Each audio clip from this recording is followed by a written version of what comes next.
Welcome viewers, প্রতিদিনের মতো আজও চলে এসেছি আমার লাঞ্চের থালি নিয়ে। আজকে লাঞ্চে নিয়েছি সাদা ভাত আর নিয়েছি শসা ও পেঁয়াজ কুচি স্যালাড হিসেবে। প্রথম পাতে খাওয়ার জন্য নিয়েছি চাল কুমড়োর ঘন্ট, যেটা নিয়ে কাতলা মাছের মাথা দিয়ে রান্না করেছি।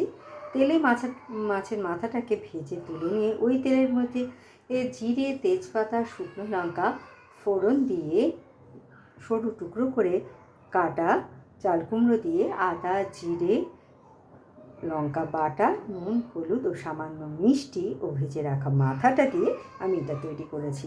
তারপরে নিয়েছি আলু সেদ্ধ, যেটা আমি কাঁচা তেল, নুন ও কাঁচা লঙ্কা দিয়ে মেখেছি। তার সাথে খাওয়ার জন্য নিয়েছি ডাল, যেটা আমি উচ্ছে দিয়ে রান্না করেছি।